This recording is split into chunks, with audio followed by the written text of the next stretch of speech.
হয়নি, রাখে আল্লাহ মারেকে। আল্লাহ যখন আমাকে রাখছেনই, আল্লাহ হয়তো ভালো কিছু কাজ করার জন্যই রাখছেন। ভালো কাজ করতে পারি না পারি, আমি যদি এখানে বসেও যাই, কিছু নাও করতে পারি, এক জীবনে যত ভালোবাসা আমি পাইছি, সেখান থেকে আমি অনুপ্রাণিত হই যে আমার যতটুকু সাধ্য আছে আমার কিছু করা প্রয়োজন। আমি সর্বোচ্চটুকু চেষ্টা করে যাচ্ছি। আমি একটা কথা বলতে চাই আপনাদের মধ্যে। আপনাদের বিভিন্ন পক্ষ আসবে, বিভিন্ন পক্ষ আপনাদেরকে বুঝাবে, আপনাদের আন্দোলনকে বেহাত করার চেষ্টা করবে, বেহাত বিপ্লব করার চেষ্টা করবে।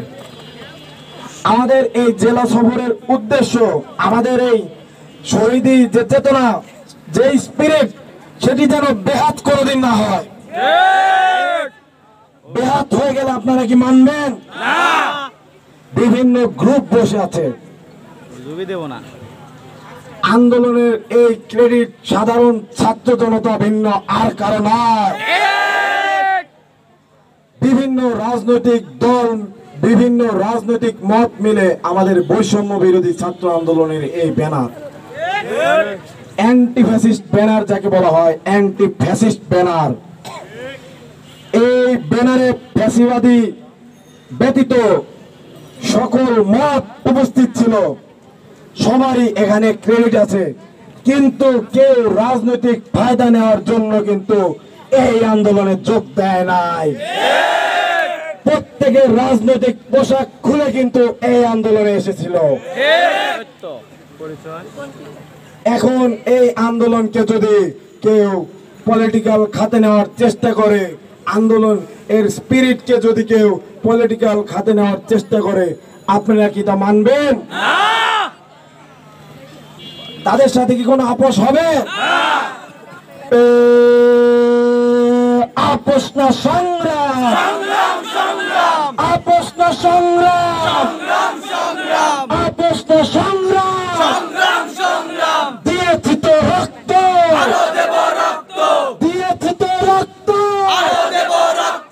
দিয়েছি তো রক্ত, রক্তের বন্যা, রক্তের বন্যা, ভেসে যাবে অন্যায়। বিপ্লবী ভাই এবং বন্ধুগণ, আমাদের উদ্দেশ্য জাতীয় ঐক্য প্রতিষ্ঠা। আমাদের যে এই রাষ্ট্র, বিপ্লব পরবর্তী রাষ্ট্র, এই রাষ্ট্রীয় কাঠামোর পুনর্গঠন এবং সংস্কার, দেশকে নতুনভাবে পুনর্গঠন, আমাদের এই আন্দোলনের ইতিহাস, আমাদের এই আন্দোলনের কোনো কৃতিত্ব যেন কখনো বেহাত না হয়ে যায়, সেটি আমাদের উদ্দেশ্য এই সফরের। বলার মতো অসংখ্য গল্প আমার কাছে আছে। ভাবতেছি একটা বই লিখবো, আমি মার্কেটিং করতেছি না, ভাবতেছি একটা বই লিখবো। আমার বাবা আমাকে অনেক আগে বলেছিল, তুমি একটা ডায়েরি ডায়েরি লেখো, প্রত্যেক দিনের ডায়েরি লেখো। যদি আমি ডায়েরি লিখতাম, সেটা একটা বিশাল বই হয়ে যেত।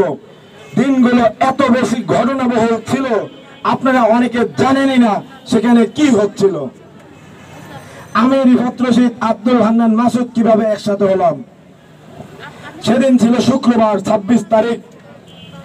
সেই 26 তারিখে আমরা হাসপাতাল ভিজিটে গিয়েছিলাম। উত্তরার একটা হাসপাতাল, নাম বাংলাদেশ মেডিকেল, একটা হাসপাতালে আমরা গিয়েছি।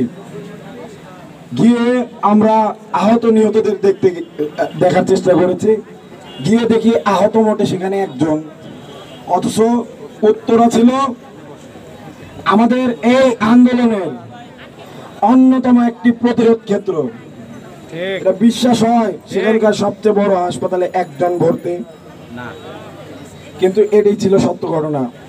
পরবর্তীতে আমরা সেখানে গিয়ে ঘাটলাম, অনেক কিছু জানলাম। জানার পর সেখানকার এক স্টাফ আমাদেরকে এসে চুপি চুপি কানে কানে এসে বলল যে, ভাই, আমাদের এখানে লাশ বেরিয়েছে 32টির অধিক, ওই 26 তারিখ পর্যন্ত 32টির অধিক লাশ এখান থেকে বেরিয়েছে, কিন্তু আমাদের কাছে লিস্ট আছে 11 জনের। তাহলে বাকি 21টি লাশ কোথায় গেল?